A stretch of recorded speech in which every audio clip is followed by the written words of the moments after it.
Assalamualaikum warahmatullahi wabarakatuh. Perkenalkan, saya Intan Mustika Ayu, mahasiswa Universitas Islam Negeri Raden Intan Lampung, Fakultas Usuluddin dan Studi Agama, Prodi Psikologi Islam semester 6 kelas E.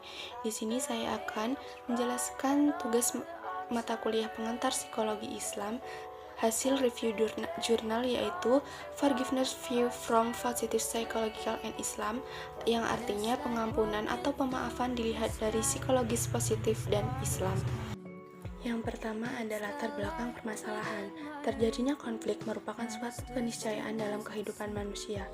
Konflik berarti yang dirasakan perbedaan kepentingan atau keyakinan bahwa aspirasi dua atau lebih individu ataupun kelompok tidak dapat dicapai secara bersamaan. Setidaknya, ada beberapa faktor yang dapat mempengaruhi munculnya konflik dalam kehidupan manusia, mulai dari dinamika minat, gaya komunikasi, ekonomi, pekerjaan, dan perasaan pribadi. Manusia adalah tidak pernah lepas dari melakukan kesalahan, tetapi mereka dapat melakukan upaya untuk meminimalkan kemungkinan kesalahan yang dapat merugikan orang lain. Bagi sebagian orang, memaafkan bukanlah hal yang mudah untuk dilakukan. Ketika hati seorang terluka, tidak terlalu mudah baginya untuk langsung menerima apa yang telah didapatkan dan kemudian memaafkan orang yang telah menghancurkan hatinya. Namun, keengganan atau ketidakmauan untuk memaafkan kesalahan orang lain tentu tidak akan menyelesaikan masalah. Itu malah hanya akan memperbesar masalah, dan masalah tersebut berpotensi berdampak pada kesehatan fisik maupun psikologis. Jika kemarahan seseorang begitu meluap dan tidak terkendali, tentu akan menimbulkan konflik dan perselisihan. Marah harus dikendalikan karena dapat memicu seseorang untuk melakukan hal-hal negatif. Kulskair menjelaskan bahwa memaafkan itu penting karena memiliki peran positif untuk menjaga kesehatan fisik dan mental. Pengampunan perlu ditanamkan dengan baik dalam diri sendiri, karena dapat menjadi semacam solusi damai untuk setiap fenomena konflik yang secara alami tidak dapat dihindari oleh seseorang. Seperti yang disorot di atas, di bidang psikologi positif, banyak peneliti menekankan bahwa sikap memaafkan bermanfaat bagi setiap individu, karena sikap seperti itu dapat membuat hubungan menjadi lebih baik dan berkontribusi positif bagi kesehatan seseorang. Wacana keagamaan tentang pengampunan juga sangat penting untuk dipelajari, karena dalam konteks religiusitas, tidak ada satupun agama di dunia yang mengizinkan adanya konflik berkepanjangan. Yang kedua ada tujuan penelitian. Tujuan penelitian kali ini berupaya menggali konsep pengampunan dari berbagai teori dalam perspektif psikologis dan Islam, ditinjau dari makna pengampunan, keterkaitannya dengan kepribadian, aspek dan faktornya, manfaatnya, dan sumbangsi yang diberikan oleh Islam, ajaran tentang menjadi individu yang pemaaf. Yang ketiga yaitu tentang metode penelitian. Penelitian ini melakukan studi pustaka untuk mengungkap bagaimana sikap memaafkan dilihat dari perspektif psikologis dan Islam. Dari 102 karya ilmiah yang diulas, 58 karya akhirnya diseleksi untuk dikritisi secara mendalam. 47 karya membahas teori-teori lingkaran dalam pengampunan dalam perspektif psikologis positif, religiusitas, dan Islam, dan 11 karya membahas teori-teori di lingkaran luar tetapi terkait dengan pengampunan atau pemaafan. Proses analisis data mengadopsi model Mills, Huberman, dan Saldana yang unsur-unsurnya terdiri dari pengumpulan data, pemadatan data, penyajian data, dan penarikan kesimpulan data. Data dikumpulkan dari 102 karya ilmiah yang membahas isu-isu terkait pengampunan atau pemaafan dalam perspektif psikologi positif dan Islam.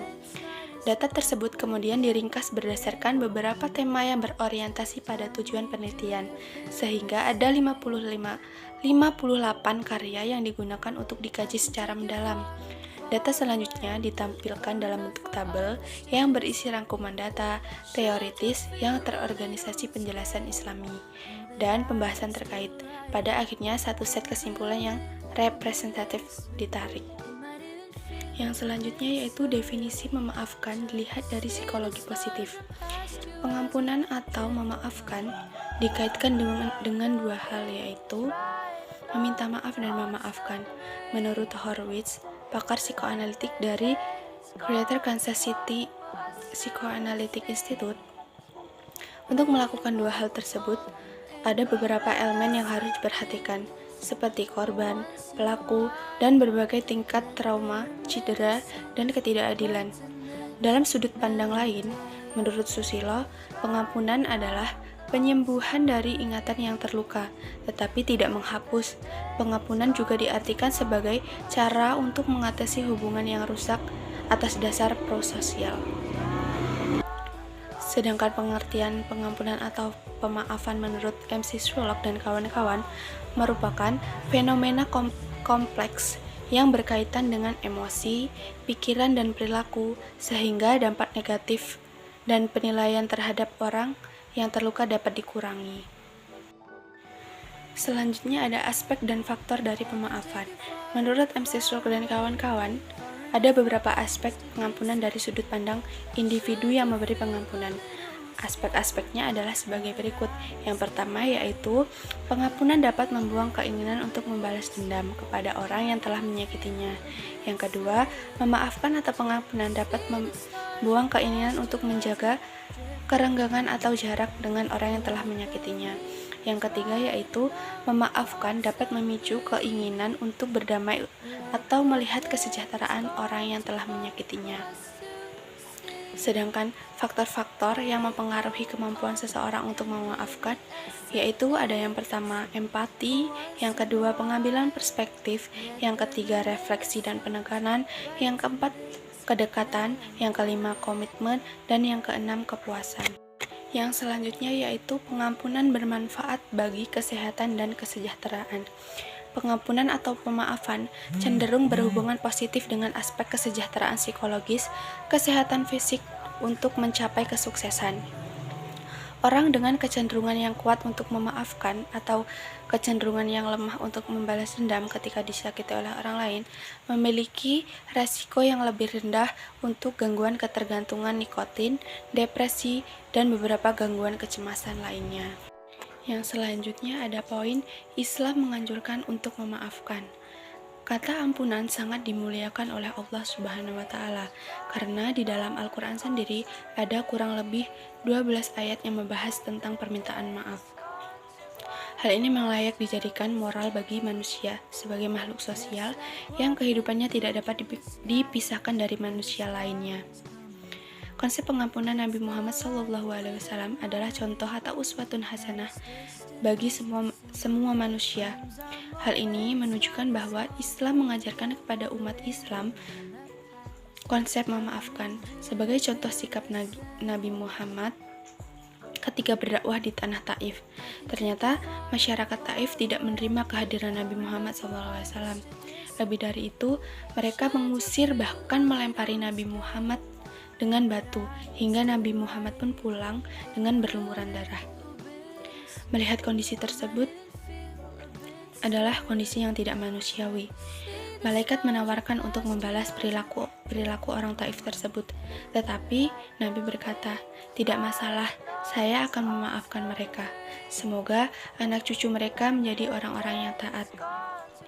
Dalam Al-Quran Surat At-Taghabun ayat 14 juga menyebutkan konsep dasar pengampunan sebagai berikut, yang artinya, wahai orang-orang yang beriman, sesungguhnya di antara istri-istrimu dan anak-anakmu ada yang menjadi musuh bagimu, maka berhati-hatilah terhadap mereka.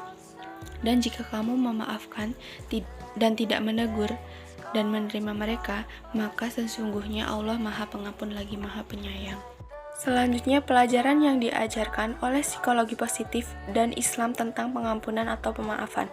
Dalam bidang psikologi positif, menyiratkan bahwa sikap memaafkan itu penting untuk ditanamkan dengan baik dan terus dikonstruksi dalam diri kita. Hal ini dikarenakan dampak alam yang positif yang bisa kita peroleh dari menanamkan sikap memaafkan, di mana memaafkan akan menjaga kesehatan mental kita yang positif, menjaga hubungan yang menguntungkan dengan orang lain, membantu menjaga kesehatan fisik kita, dan membantu mendukung kesejahteraan yang positif. Selanjutnya, sebagaimana diinformasikan oleh ajaran Islam, sikap memaafkan juga disarankan untuk ditanamkan dalam diri kita. Sebagai suri teladan Islam terbaik bagi umat akhir zaman, Nabi Muhammad SAW telah mencontohkan bahwa kita memang harus selalu memaafkan, bahkan mendoakan orang lain demi kebaikan yang Allah SWT berikan. Jelas bahwa baik psikologi positif maupun Islam mendorong kita untuk menjadi individu yang pemaaf. Selanjutnya, kesimpulan atau hasil dari beberapa definisi di atas, yaitu pengampunan itu mencakup 3 hal, yaitu memaafkan orang lain, menerima permintaan maaf orang lain, dan memaafkan diri sendiri. Pengampunan adalah cara untuk mengatasi hubungan yang rusak secara prososial. Hubungan yang karakter ini terkait dengan hubungan yang dibangun di antara individu atau manusia. Dalam memaafkan, ada konsep yang harus diperhatikan, yaitu empati. Empati pada konsep memaafkan digambarkan dengan keseimbangan emosi individu. Keseimbangan ini akan menimbulkan kehangatan dan hubungan positif antar individu. Jika seorang individu memiliki konflik dengan orang lain dan dia mengabaikan pengampunan, maka itu akan menciptakan ketegangan untuk memunculkan motivasi konflik baru yang dibesar-besarkan dan disembunyikan, di mana akumulasinya adalah pada sikap balas dendam. Yang selanjutnya, sebagaimana diajarkan oleh ajaran Islam, sikap memaafkan juga disarankan untuk ditanamkan. Sebagai suri teladan Islam terbaik bagi umat akhir zaman, yaitu Nabi Muhammad SAW, telah mencontohkan bahwa manusia memang harus selalu memaafkan, bahkan mendoakan orang lain demi kebaikan yang akan diberikan oleh Allah SWT. Jelas bahwa baik psikologi positif maupun Islam mendorong orang untuk menjadi individu yang pemaaf. Sekian presentasi yang dapat saya sampaikan, kurang lebihnya saya mohon maaf. Saya akhiri, wassalamualaikum warahmatullahi wabarakatuh.